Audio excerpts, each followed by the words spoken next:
It is the MatStats Show along with Glenn Gormley and Kevin Hazard. I am Jason Bryant. Today we are diving in to high school wrestling. But before we even get started, the wonderful world of the internet and technology gives us and it takes us. It takes us for a ride and it gives us pain. And so I want to start the show giving Tony Hager from IA Wrestle an absolute shout out, because prior to the show starting, you won't even know this because we record it and release it at different times. The show started, Glenn and Kevin, watching me have almost a meltdown, although my nerves are a lot better than they used to be. I'm a much calmer JB these days. But I was like, yeah, I'm not throwing stuff, I'm not kicking stuff, but the software we use, IA Wrestle also uses. And you know what? It was just not, something happened. There was an update last week. I got the Tony Mellinson interview on Short Timeout. For some reason, I couldn't do screen share. Couldn't do it. And screen share is vital to this episode because Glenn has his slideshow that he tells us all these stats on, and Kevin's got the questions. So throughout that, I'm sitting there arguing, and I posted on the company's website, their Facebook community, with great help from people. Well, Tony saw it, just happened to be saw it, called me, and I'm like, well, I can't answer the phone in the middle of the show. He texts me, goes, reboot the computer with the program open. It is something, reboot is a simple thing. But while the program is open, that is not something that I had done. I'd reinstalled everything. I'd redone the permissions. It's a Mac program only. So it was one of those things, like a random thing. So Tony Hager has saved episode 48 of the MatStats Show from oblivion because we tried to do this on the Zoom recording, not the way I'm used to do it. Would have added hours to the editing. So thank you, Tony Hager, IA Wrestle at iawrestle.com, for your actual random Peruvian. The algorithm came to save the day, guys. The algorithm saved the day because he happened to see it right then and there within 5 minutes. So thanks, man. Thank you, Tony. Thank you, All Tony. right. Glenn, what's our topic today, by the way? I kind of gave away the lead, but yeah, we're talking high school wrestling. Yes, we're talking high school wrestling. Okay. Each year, the NWCA, Mike Moyer and Dr. Jackie Paquette, asked MatStats crew to do a dive into high school wrestling, the participation numbers, and a couple other topics. Separate coaches could help out, number of forfeits, etc. So we called it, these are the good old days, because when you see, guys, these are the good old days for high school wrestling. Okay. Then the next slide, of course, as always, we just show as a table of contents type thing that if you want to look back and see on the show, you can do it. And as Jason always says, if you're driving, listen to this. Don't look at it. Just listen. Yeah. Okay. Yeah, because we've got the show notes again at nwcaonline.com and mattalkonline.com with this very PDF you can download and follow along if you're listening, or again if you're watching on the NWCA site. That's where you get it too. Okay, and of course this show started because Moyer in the NWCA wanted a library of statistical stuff, so he found the three of us to do it. And as we always say, the opinions on this expressed on this show do not necessarily reflect the opinions of Mike Moyer, Dr. Jackie Paquette, anybody else at the NWCA, nor do Gormley, Bryant, and Hazard always agree with each other. Okay. Yeah, and nor do all three. Neither were any three of us rebroadcasting last night's World Series game without the express written consent of Major League Baseball, because as we record this, that one was the 18-inning game. Yeah, we weren't watching that. Okay. No. So No. we have monthly. We have all the college teams that there are right now, 4-year college teams, and just so everybody knows, if you are 60 years or younger, there are more NCAA men's teams today than when you graduated college. Okay, that's a pretty nice thing to know. For example, one of us here is younger than 60. Okay, so when Jason normally my wife was guessing today, like, do we have enough slides each episode for the age that you guys are? That's what we're wondering. So that's how you know what we're going back in time. Yes, I am 46 years old, in case you were wondering. My hairline is one of Kevin Hazard's ilk, so I'm fine with that. I make this look good. We make this look good. You do look good. We look good here. Yes. I mean, I spent as much time with your son. You could be like one of my dads. Anyway, we don't need an ancestry DNA to verify or anyway, we're not going down that rabbit hole. Continue. All right, so we're talking about it. So the topic of this episode is? The topic of this episode is high school wrestling. We're dealing with 5 things. Number one is high school participation numbers. Number two, do girls' high schools see a larger roster when they have a separate coach from the boys' team? Number three, what are the percentage of forfeits on the high school level? How do they compare with previous years? Number four, is there any correlation between a state number of college women's teams and the state by state participation rates? Number five, states that allow multiple entries in a weight class for the girls' state tournament. And then the sixth part is just a review of what we saw on the 2024 MatStats show, because some people have been asking questions about this. The methodology on this show, guys, we use data from 3 different places. And just so you guys know, these datas are not identical. Okay. Because when you have 50 states plus DC, so 51, and a bunch of different coaches, not everyone gets data from the same thing. But we only compare, number one, the National Federation of State High School with other NFH stuff. Number two is the NWCA Optimal Performance Calculator. When we use that, we only compare that with other OPS stuff. And then the data from Flow Wrestling. Thank you, Brandy, for helping us out with that. And Flow Wrestling uses a lot of tournaments where the other stuff uses dual meets, and I'll explain that. And I want to give a special hoorah to Captain Patrick McLaughlin of the United States Marine Corps. He helped Gormley out a huge amount on this. Okay. Without Patrick, this wouldn't have been possible. All right, so National Federation of High School Wrestling numbers. How many boys and girls high school wrestlers were there in 24, 25?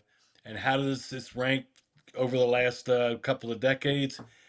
And what changes have we seen in the last decade? Okay, Kevin.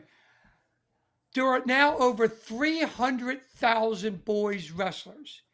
This is the most since the late 70s, and I'll address that in a couple slides. The girls now have 74,000, which is obviously the most ever.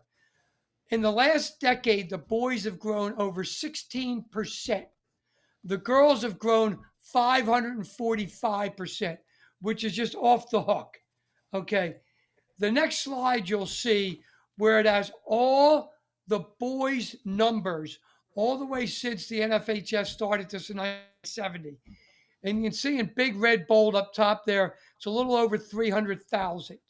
Now in purple, you see 3 numbers that are above 300,000. And yes, guys, this is when Gormley was in high school in the 70s. Okay. So what I want to explain to everybody, the numbers on those mid 70s and late 70s include middle school numbers. Now, we don't know how many of those numbers are actually middle school. So we can't say definitively that these are the most ever now. However, we can say on years they counted just high school, this is the most ever. Okay, just so people know that. All right. Now, you can see there where the numbers of the boys in the last decade went from 258 to 300. That's an increase of 42,000, guys. That's immense. Okay. 44 of the 51 states, and when I say 51 states, I'm including DC in that. 44 of that have seen a growth in the last decade. Okay. And you can see the 7 states that haven't, whether DC is a state or not: Illinois, Minnesota, Nevada, New Mexico, New York, and Vermont. Okay. Boys wrestling is the 6th largest high school sport. Also, in the last decade, the last 10 years, of these top 10 teams, boys wrestling has the highest growth rate. Not the absolute growth. Yes. Glenn, I want to jump in here too, because when we did this research last year, I remember pointing out a couple things, and I'm not going to rehash the data that we did last year. We'll actually have some recap on that. But one thing I want to bring back up again is that number 6 spot. That is where we are basically living, because if you look at football, track, basketball, soccer, baseball, those are basically the sports that are in every school system everywhere. It's kind of hard to find a place that doesn't have them, depending on, weather or populations. Typically, those are the things. we have been number 6 consistently, and that's a great place for us to be. There were times that we were behind cross country, like cross country and us were 6 and 7, trading through the 80s and 90s when, as we were making the dip. And then now we're back up, and there is a significant gap between us and cross country now. So that's that breathing room, that being the 6th most popular boy sport had been a talking point for the sport of wrestling for a long time, because, well, 6, that's not, but well, then you list the other 5, you're like, oh, well, yeah, that makes sense that we're the most popular of the, I don't want to say niche sports, but in a lot of cases we're a niche sport. And in this case, we are 6th most popular, and that really shows anything but a niche when you're in the top 10 of all the sports that are offered. So that number 6 is an important number to consider and represent as well. So, Glenn. Thank you for explaining that so well, Jason.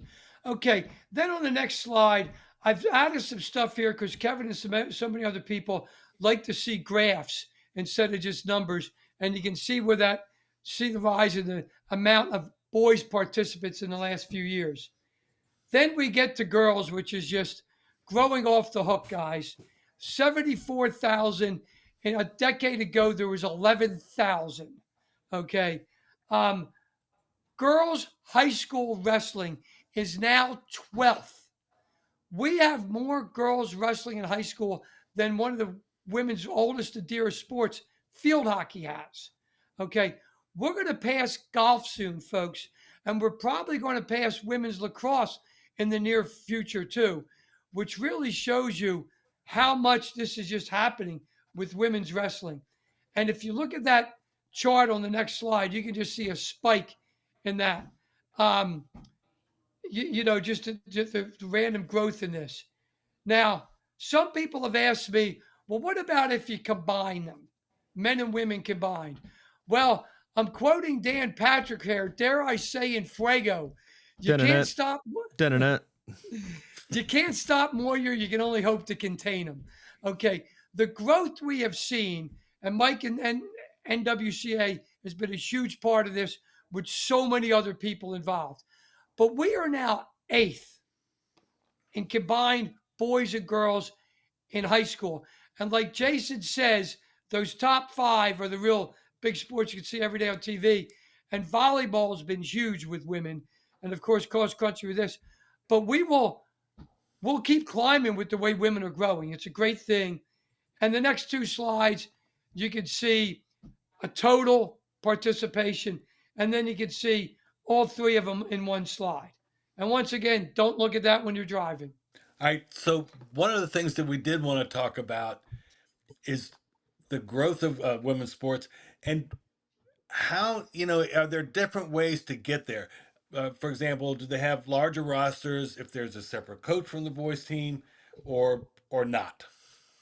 Okay, what we did on this is where Captain Patrick McLaughlin helped out, because we were talking about 7,300 teams we had to go through. Okay. And we wanted to determine if there was the same coach for the boys and girls team, or if there was a different coach for the girls, what happened to the roster size for the girls. Now, when you look at just the absolute numbers, it goes from 7.9 and change to 12.7 and change. That's an addition of 4.7 and change. That doesn't sound like a lot. However, 4.7 over 7.9 is almost a 60% increase. That is a huge difference, guys.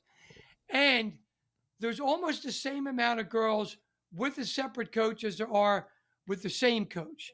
So it's not like we have an outlier here. Okay, there's a lot more teams in one. But that is a huge thing. Now, putting my statistician hat on here, we use the OPC numbers of this. There's a slight difference in the OPC numbers for the girls, as you saw, and the NFHS stuff. But we're comparing OPC with OPC, just so everyone understands that. We do not know definitively if the roster sizes are larger because there's a separate coach, or if there's a separate coach because the roster sizes are larger. Okay? It's a chicken and egg thing. There's most likely a combination of the two. However, Gormley, who coached back before we had calculators and internet and stuff like that, understands that in a high school, if there's somebody walking around the hallway and somebody to spend more time with you, you're more likely to have a larger roster. We cannot prove that that's because of a separate coach, but nobody on the other side can prove that it's not because there's a separate coach. So, my recommendation as a statistician of NWCA is yes, have a separate coach. We understand there's tight budgets and stuff like that, and it could be tough. But let's try to help these kids out because there's a lot of girls, just like there were a lot of boys and still are, like me and Kevin and Jason, that need attention that wrestling gives them. And without wrestling, we could run into trouble. So that are my thoughts on that. Kevin and Jason weigh in on that. Yeah, I think it makes sense. Let's go back to Old Bull Island, my hometown. They are launching a girls wrestling program for the first time. This is a program that's been around since the boys program's been around since the '60s. A lot of success, and it's actually one of my classmates that I graduated with that really brought this to city council, and a college buddy that was with the school board that are all behind this stuff. So. When you have extra bodies, and it's not just you find out when they're an add-on, and you've got maybe one of the old grumpy coaches, like, you're not going to foster those numbers. Whereas you got somebody that's there for the athletes, like having a dedicated JV coach for those kids that aren't getting the starting time to take them to other events. The healthier of a program, the more coaches you have, the more people you want to come out, and your program's healthier with boys and girls in your program. It's not two programs, it's one program with two teams. So that's one thing to also consider. And you've seen it with the colleges, the college teams that are men and women. Again, this is all, I don't want to, what's the word? It's just observational data. You look at schools that have one coach for both teams. They're not thriving as much as they are as the schools that have a coach for each team, and they treat them as separate teams. But they're also one particular unit. I know Jason Moorman, when he was at King University, said, I don't have two programs. I have two teams in one program. They coexist together, even though they have different coaches for each. So that's something that why would you want to shortchange your athletes, boys and girls, by, you're already, like you said, Glenn, we're already an underpaid type of, a coach, you're not doing it for the money, Kevin. It's like these are jobs that firsthand. Brian knows firsthand. It's an additional stipend. Yeah, it's a couple extra bucks, but you do it because you love the sport and you want to get back to the kids. So ultimately, why would you not have an opportunity to bring somebody in that can give of themselves as well? So more coaches, happier kids.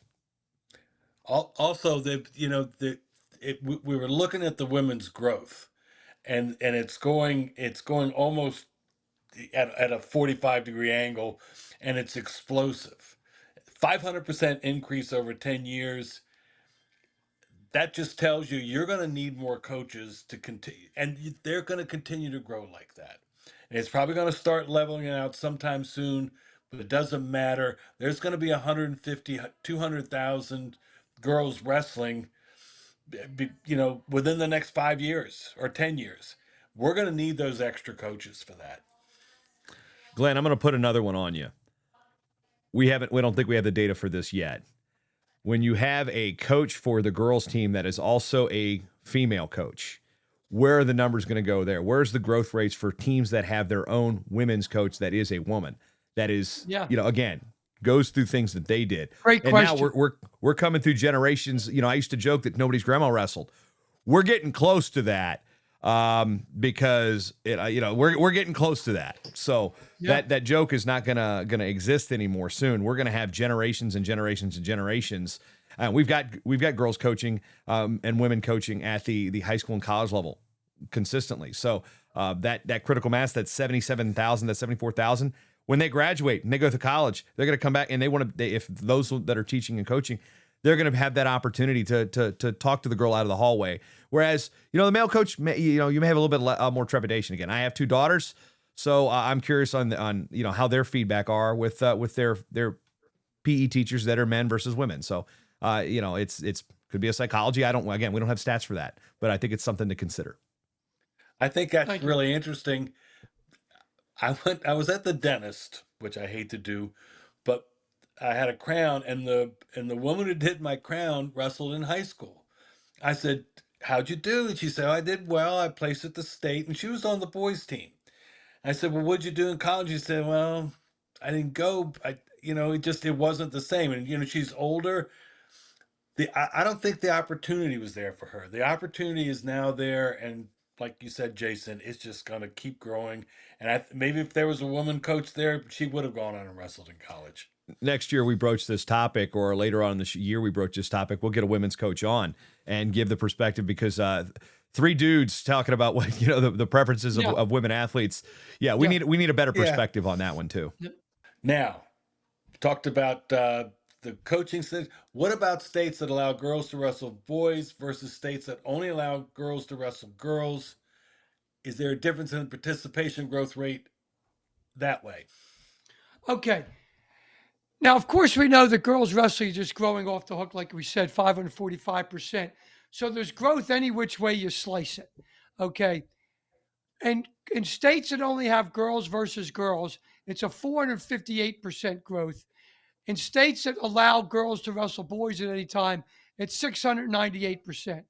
So there is a higher growth rate in states that allow girls to wrestle boys. Okay. But if you look at that number 10 years ago, there was only 1,700 competitors that were allowed girls versus boys states. So it was such a small number. It's really hard to determine that.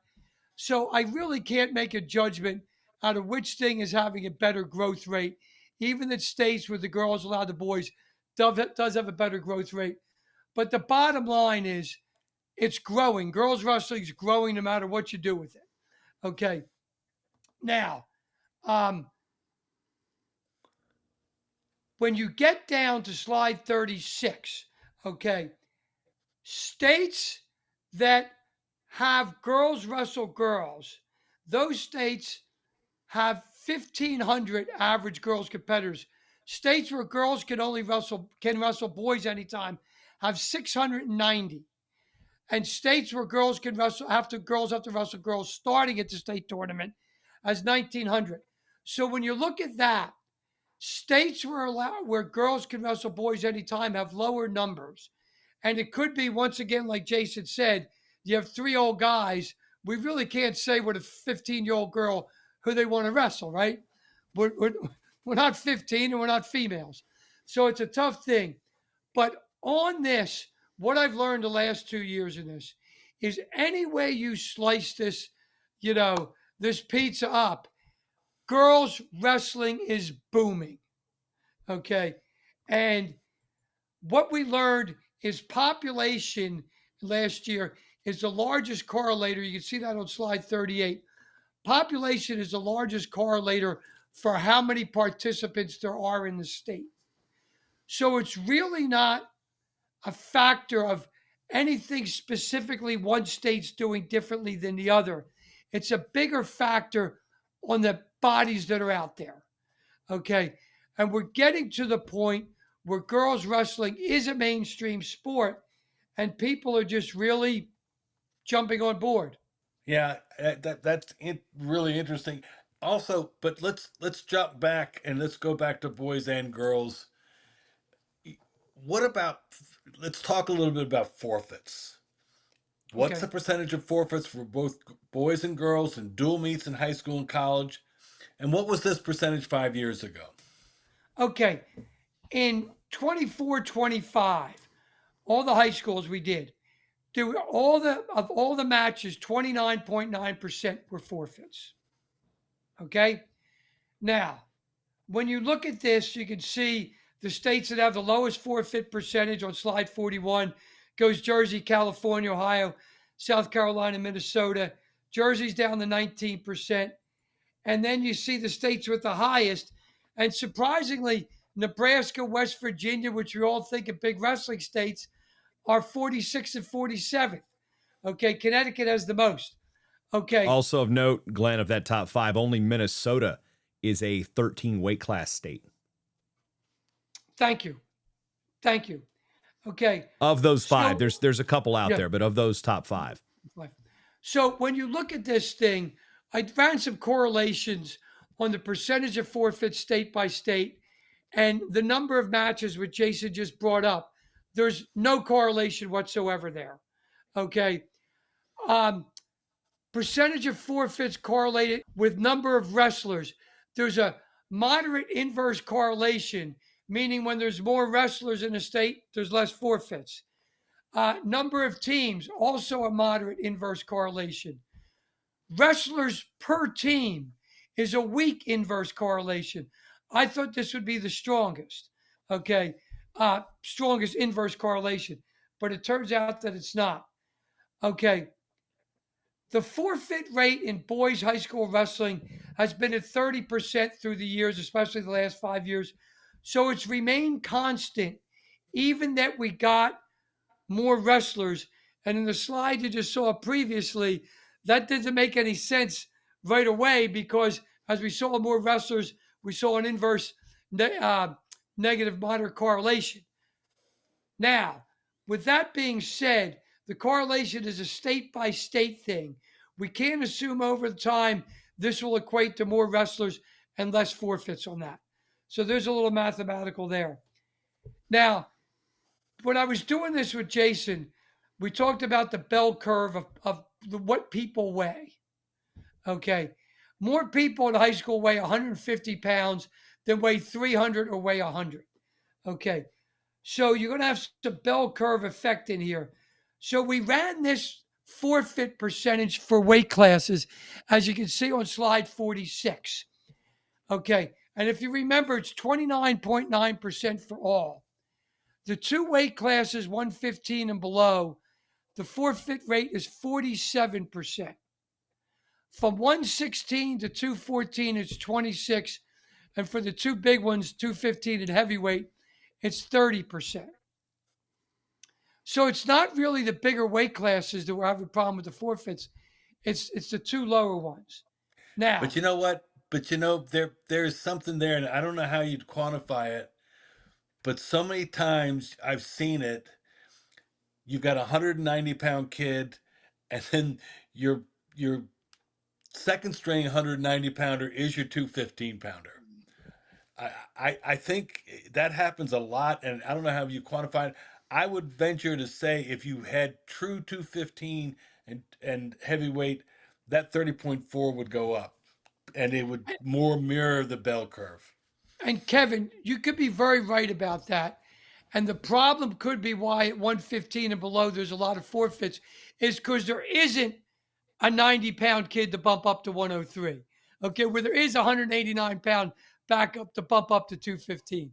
That you could be very right about that, Kevin. I don't know. Yeah, Now, hard to quantify. it's impossible to quantify. Now, statistically speaking, less weight classes at duels would likely equal less forfeits. But this is a dangerous thought. Okay, mathematically, it's an easy to see a solution to decrease the number of forfeits. But decreasing the number of weight classes gives less kids an opportunity. Now, Corbs is caught between being a lifelong wrestler and a statistician. It's an easy choice for me. I'm a wrestler first. Okay. And one of the beauties of wrestling is it's for anybody, any sex, any size. So, yes, statistically, I could say you want less forfeits, have less weights, but I don't like that idea. Also, Glenn, another thing to consider with there's of course there's caveats to any data point. Back to Minnesota, they allow 7th and 8th graders to complete varsity as well. So that's another thing that adds, whereas Virginia doesn't. So you're looking for a 106 pound 9th grader, whereas some states, New York has, I think New York has a 98 pound. Some states have slightly lighter weights. I think Montana is another one off the top of my head.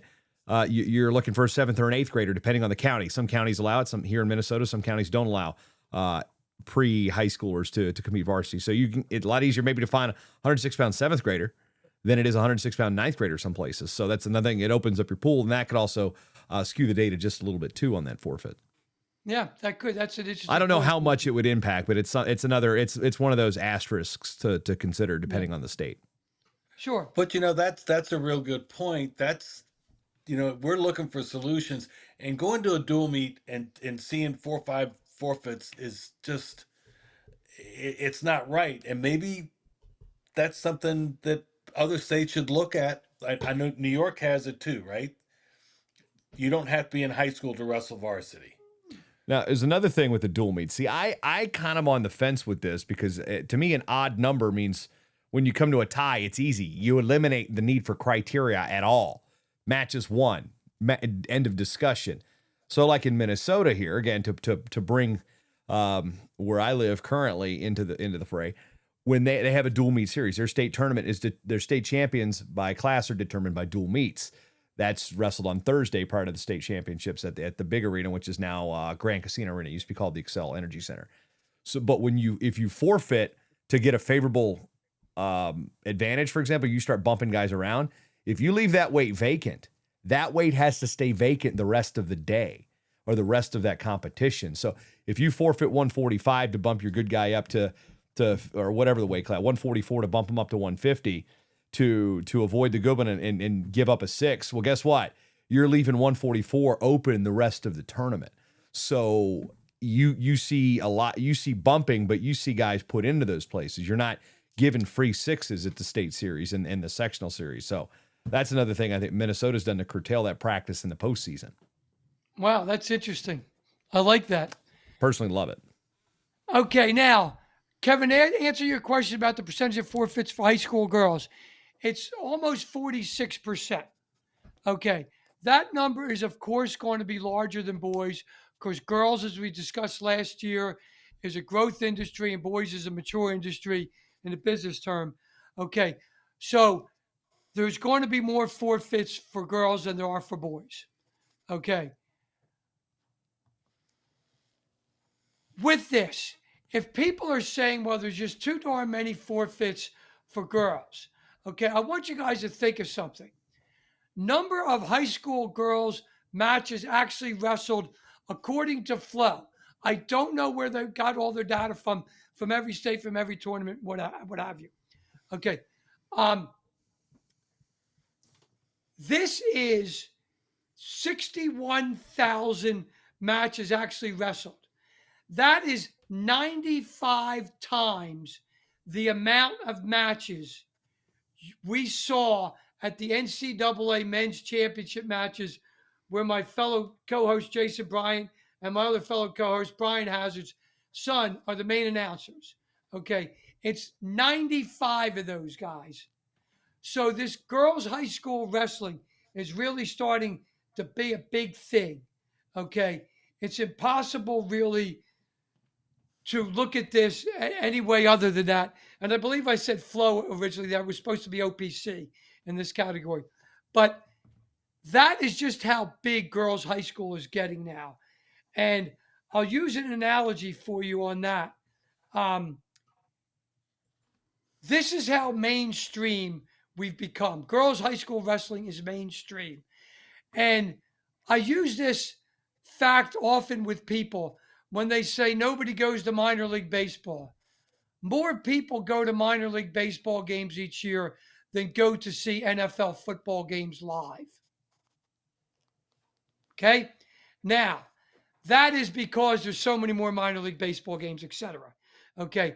And there's only 16 NFL games a week. Okay? But this is an example of how big girls wrestling's got. Okay. Next slide. You're right, Jason. Sorry for making. I was gonna say you tripped me up there. If you're watching the video, you see me jump into slides. I'm anticipating Glenn because his timing. Usually you can anticipate it, and then sometimes I'm behind. So if you're not getting the visual cues on this, you're like, what's going on here? Yeah, that's what happens behind the scene. That's a little how the sausage is made here. All right, so huge growth in women's wrestling, and we've talked about a lot of correlations. Is there any correlation between high school participation numbers and the number of four-year college teams in those states? Okay. We reviewed this last year, and I'm going to give it to you guys again. In 2024, on the state by state, okay, boys high school participation, there is no correlation whatsoever between the amount of men's four-year colleges. With women, there's a moderate correlation of positive 0.483. Okay, now, when you move to 2025, as there's becoming more high school girls, the correlation goes down to 0.4. It's still a moderate correlation, but it gives Gorms reason to think that soon enough there's going to be so many women high school wrestlers that this correlation will go away. Okay. So to me, it seems happenstance that a college has a women's team or a men's team, not because there's a lot of boys or girls wrestling in that high school state. It's a business decision. And in most schools, to get more beds in the dorms and to have more people pay tuition, which is why you see the growth in Division Two and Division Three and not in Division One. Now, there's a little thing here on slide 55. It's called market share. M1 market share means the market share of the single largest state in this case, which in girls wrestling, okay, the single largest state is Pennsylvania. Pennsylvania has 13% of all the women's college teams. The percentage of high school girls participants in the M1, the largest state, which is California, has 12%. You can see these numbers almost mirror each other from M1 meaning top one, M2 meaning top two, etc. Okay, they almost mirror each other, but they're different states. There's not really a lot of commonalities. So this is where I got part of my thing that it's really difficult to go to an athletic director or president and say, hey, your state's got a heck of a lot of boys and girls. You need more college teams. That's not what they're there for. They're there to fill their own pocketbooks. So, okay, slide 56 and 57, you see a graph of all in order, the states with the most women's college teams. Then slide 58 are states that have no women's teams. We need teams in all those states. Slide 59, guys, is a graph that shows the growth rate of women's college teams. It's up to from NCAA or NAIA. This is what schools that currently have teams. And if you don't currently have a team, your number's not in there. So this doesn't count anyone who was added and dropped. So there's now 172 of them, guys. That's staggering. Staggering. That graph kind of mirrors the growth of high school wrestling participation. Now, another thing that we should probably look at, and this is states that allow more than one entry per team per weight at states for girls. Are there any states that allow more than one girl? And if so, how many states and what are the states? And does allowing more than one entry per weight class affect the growth rate compared to states that don't allow this? Okay, thanks for that question, Kevin. There are 9 states, and they're basically all Rocky Mountain and Northwest states. Idaho, Michigan being one to start in the West, Montana, Nevada, North Dakota, Oregon, Utah, Washington, Wyoming. Now, with the growth rate of this, okay, it's one of these things that everything's growing in women's wrestling. So with one entry, there's 572% growth. With multiple entries, there's 468% growth. I can't tell you that multiple entries is hurting anything and one entry is helping anything. It's just, guys, that there's growth in all kinds of women's wrestling. You can make everyone wear a purple singlet and there'd be growth in that state, just like there are in every other state. I mean, so we really can't say anything. Does Gormley like the idea of allowing more than one? Yeah, why not? Okay. I don't see it hurting anything. All right, so we talked about participation. Let's talk about the 3-point takedown and decision. And has the 3-point takedown at the high school level impacted the win types? Major decision, text, and pins. We found out looking at the NCAA Division I, Division II, it did have a major impact. Yeah, we did an extensive study on this the past 2 years on college. One time it was just 1 year where we had 3-point rule. The next year it was 2 years. This year's the first year for high school boys. This is where we got the flow data from. Okay. What we did here is from all the matches that Flow gave me access to, gave me the data from. Okay. Their forfeit percentage is low. So I immediately called Brandy, who did a great job giving us to this, emailed her. And she said, yes, these are from tournaments. That's why the forfeit rate is so low, because in tournaments, you don't see a forfeit like you do in a dual meet.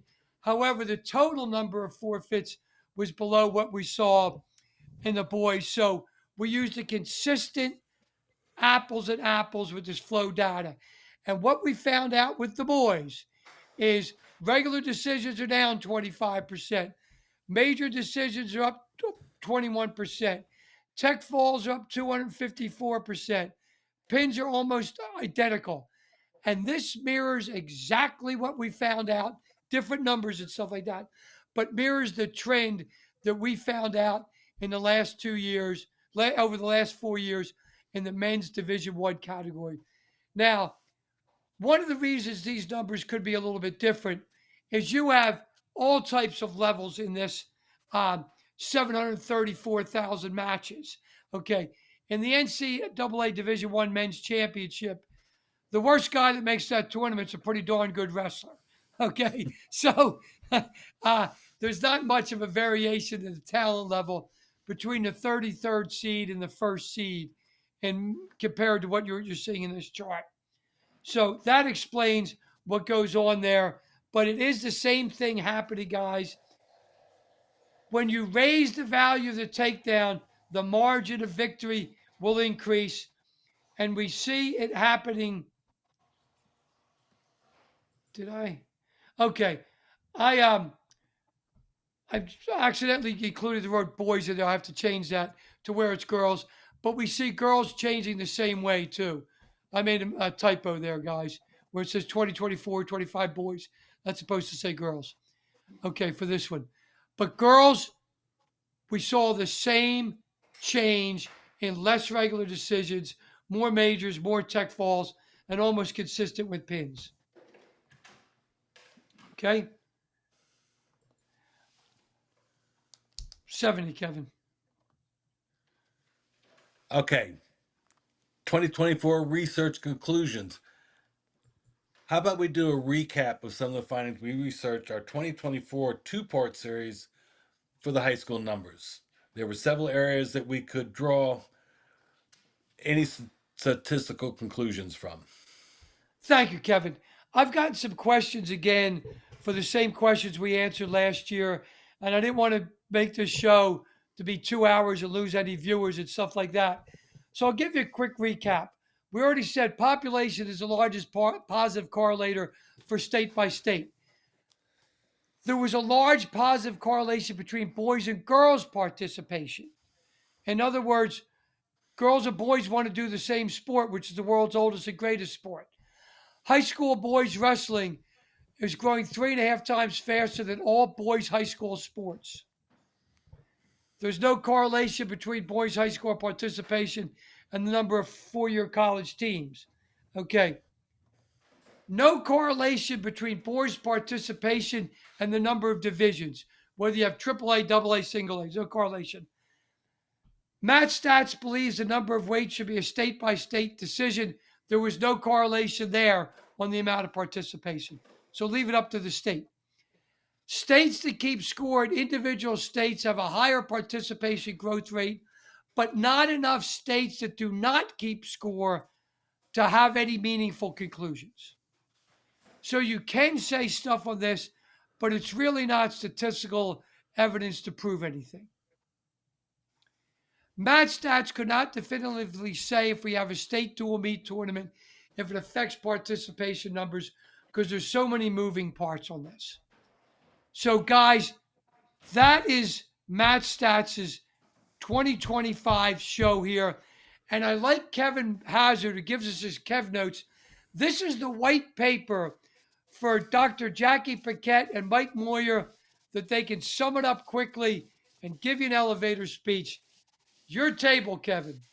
Okay, so for the white pages, number one, over 300,000 boys high school wrestlers 2020, 24, 25. That's the most ever. The 70s, the numbers counted middle school kids as well, so we had to throw those out. Two, boys' participation grew 16% over the last decade. Girls increased 554%. And by the way, that 16% was the most of any high school sport. Three, when girls have a separate coach from the boys' team, the participation numbers increase almost 60%.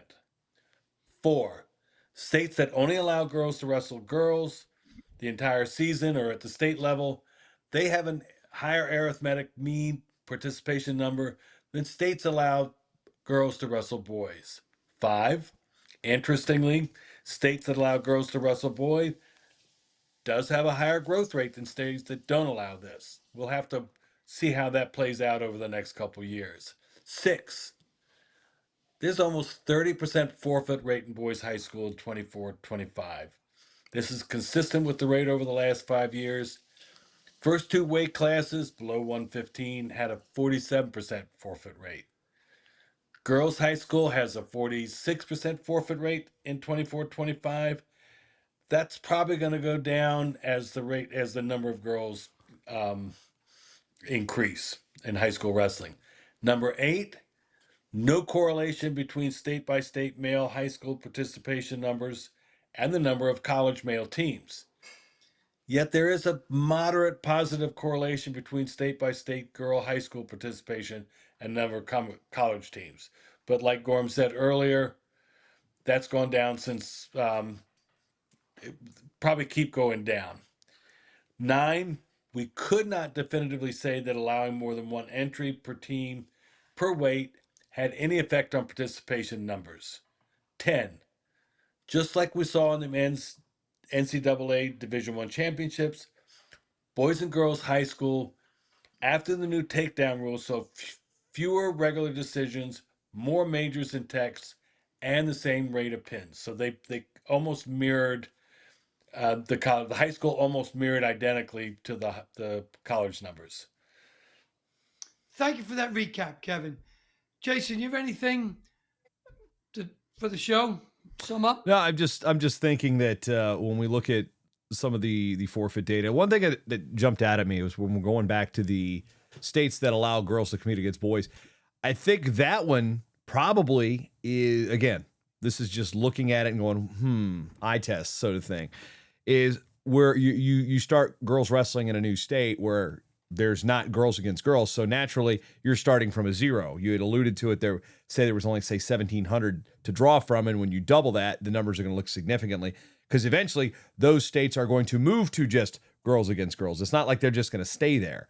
So when there's that critical mass of female athletes that then can earn their own tournament, they move from one distinction to another. So that's almost like the minor leagues in some respect, because that's where the growth point is. That's your growth industry, is those states that, okay, they don't have a girls versus girls state tournament yet. Well, actually, I think almost all of them do now, but they still allow it, or they have one team, that kind of stuff. I think that's where those new programs are coming from. You plant a seed, okay, one girl on the team. Now there's, you can wrestle against girls. Well, then there's 5. And then in 3 years, you've got a whole team. And then now the whole state says, all right, you're wrestling your girls state tournaments against girls. You got to make the choice. So I think it's a progression there. So that's the number I'm looking at going, I don't know about that one. That's again, kind of the outlier thing. Well, thank you for that, Jason. And I hope you guys enjoyed, the viewers enjoyed this show. Now, our next episode will be on the number of male wrestlers at the NCAAs. Okay. We're going to analyze this the numbers of males for the next show on Wednesday, November 19th, 2025. So tune in next month, same Matt time, same Matt channel. On behalf of Jason Bryant, Kevin Hazard, I'm Glenn Gormley signing off.